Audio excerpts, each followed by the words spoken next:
آپ کو نہیں پتا کہ پہچان بدل لی تو آپ جاتی ہے؟ سمجھاتے کیوں نہیں ان لوگوں کو؟ اگر مجھے کوئی قتل کر دے تو میرا حق اس کو معاف ہے. اتنی مسجدیں کیوں بنا رہے ہیں؟ ان پیسوں سے کچھ اور کر لیں. میں نے مارے کھائی یار الحمدللہ دین کی خاطر. اس میں بھی اے سی لگا ہوا ہے. عرب دنیا کی مثال، میں پاکستان کا واقعہ میں بیان کر رہا مسلمانوں ہوں. کی بات تو کریں گے نہیں. ایک طرف تو آپ مدنی چل پر اخلاقیات کی بات کرتے ہیں، اچھی باتیں کرتے ہیں، اور آپ ہی کے چاہنے والے کسی بھی جناب اعتراض کرنے والے کو تو دو چار کر دیتے ہیں. میرا مولانا بیچارہ خالی ہوا کھائے. وہ بھی سوال بڑا ڈائریکٹ سا ہے، لیکن چلیں غلط فہمیاں اب دور تو کرنے سارے بیٹھے سوال ہیں. آپ نے انڈائریکٹ کیے نا. یہ اے سی سلو کر دیں، فین اس کے.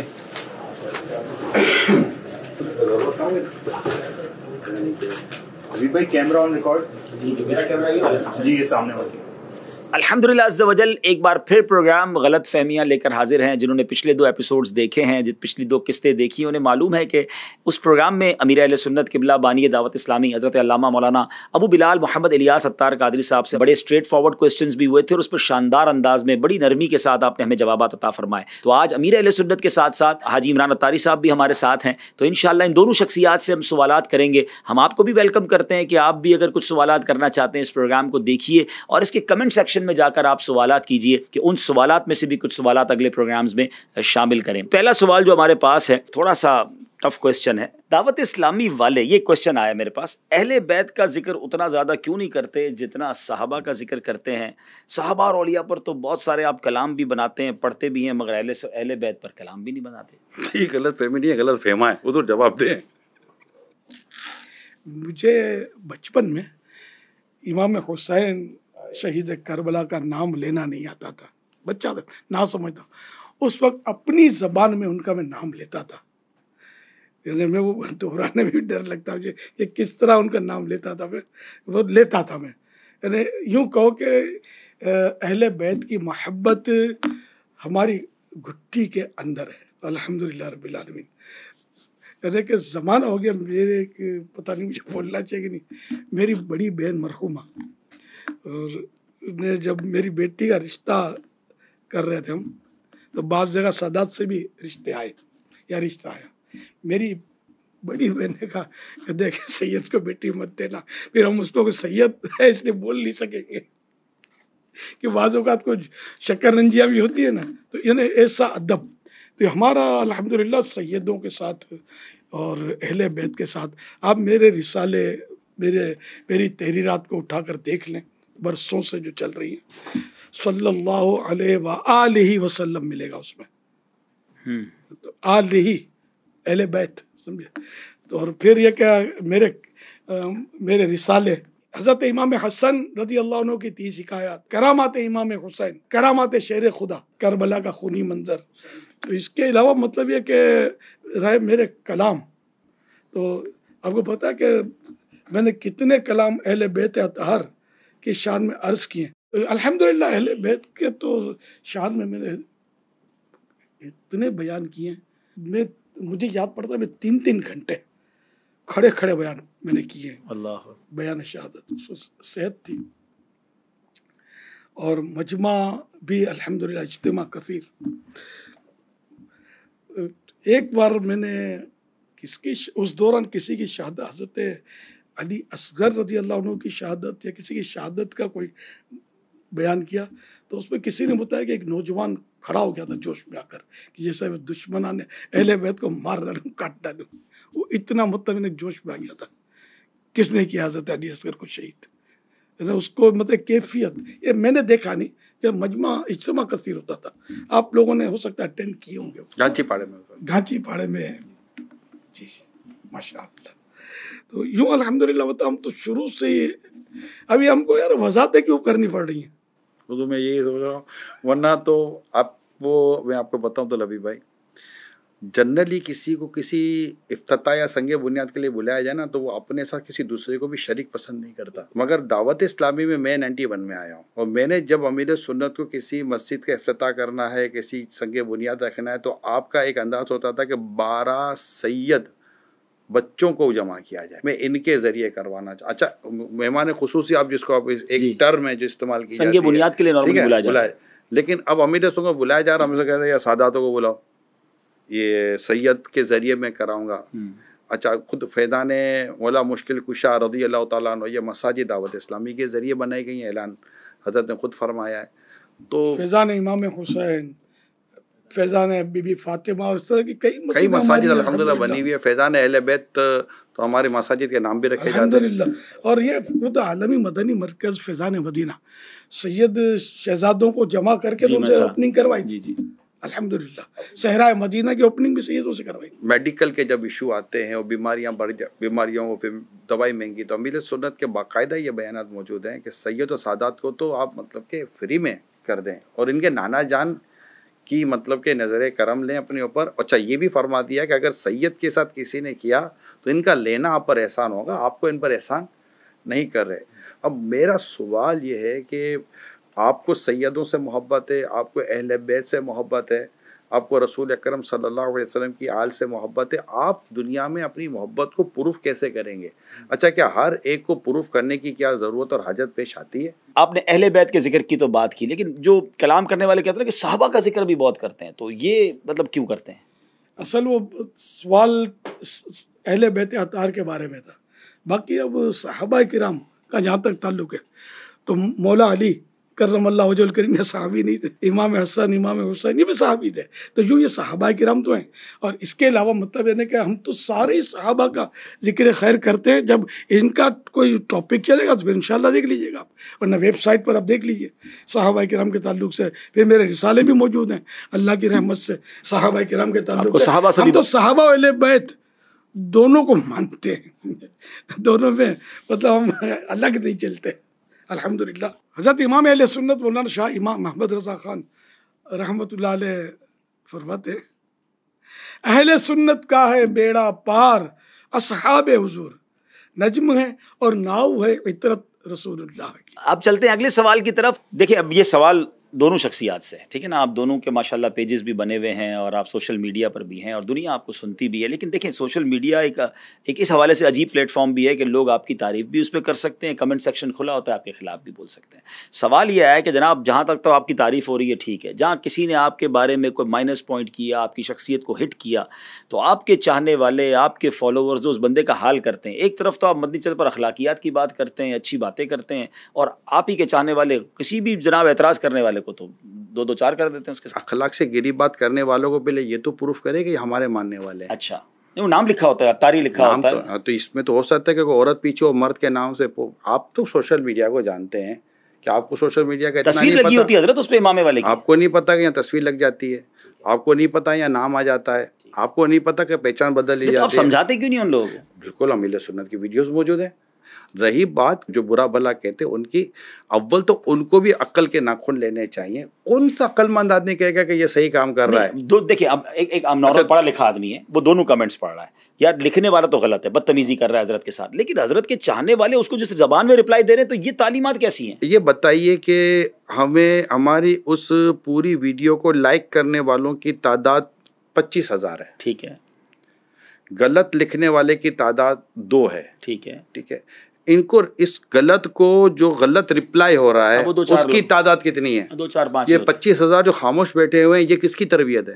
ہاں یہ بات تو ٹھیک ہے، یہ تو حضرت کے چاہنے والے ہیں، آپ کے فالوورز ہیں بھائی، جو ماشاء اللہ سبحان اللہ کیا بات ہے، آئی لو یو دل بنا دیا، گردہ بنا دیا، یہ بنا دیا، وہ بنا دیا، انگوٹھے بنا دی، گڈ لکھ دیا، جیسا بس ہے ایسا نہیں کوئی، یہ سب لکھ دیا.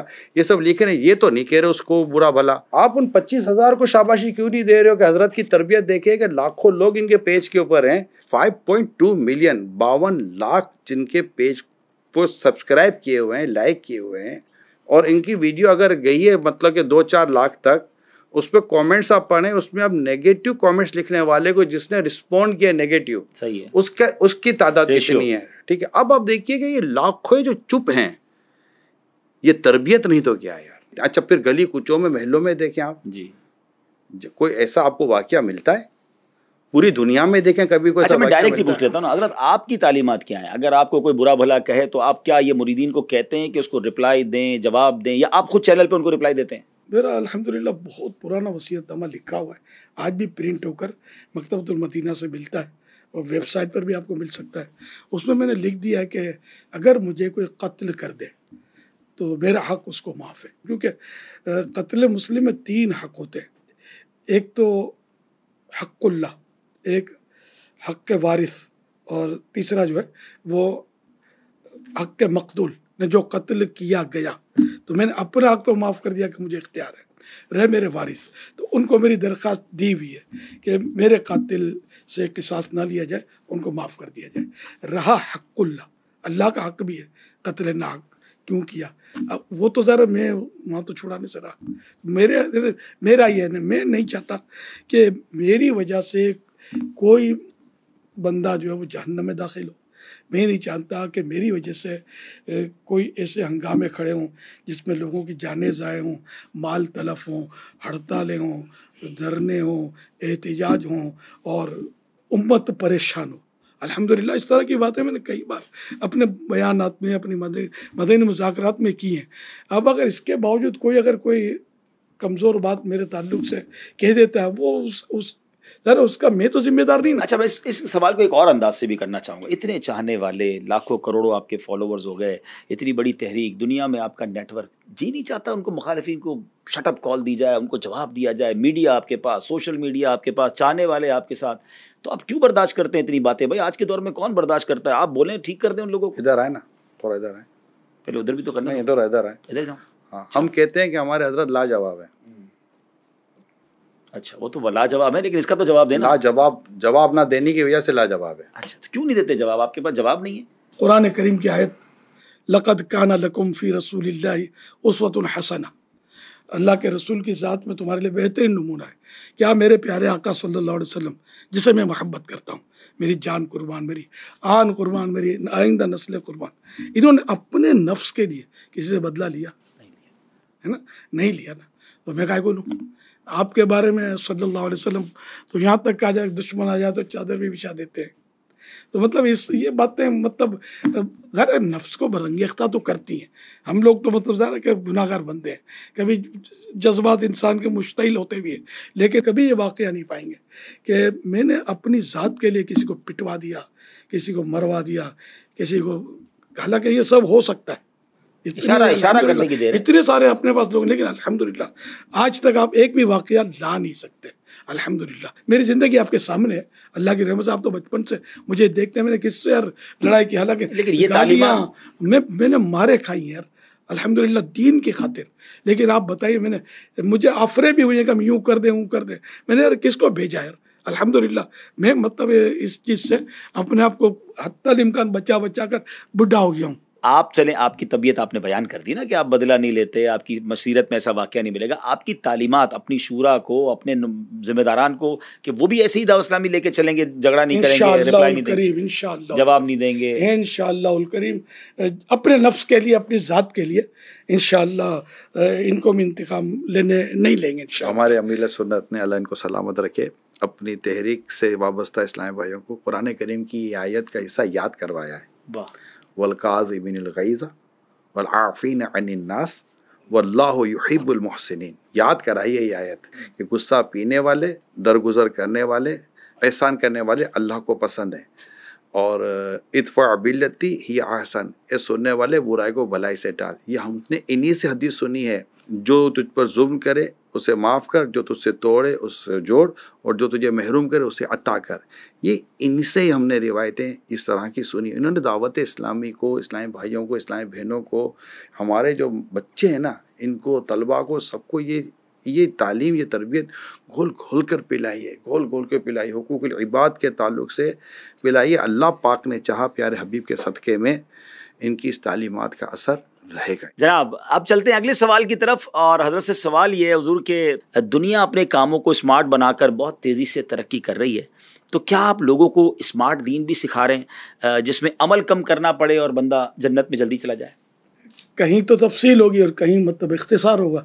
اب جیسے نماز پڑھنی ہے تو اس کو آپ بولو گے اسمارٹ کر دو اور ریڈیوس کر دو، تو 2 کے بدلے 1 سجدہ کر دیں، 4 رکعت کے بدلے 2 رکعت کر دیں۔ وہ جتنا شریعت نے حکم دیا اتنی قراءت بھی کرنی ہوگی، جتنا اسلام نے تسبیحات پڑھنے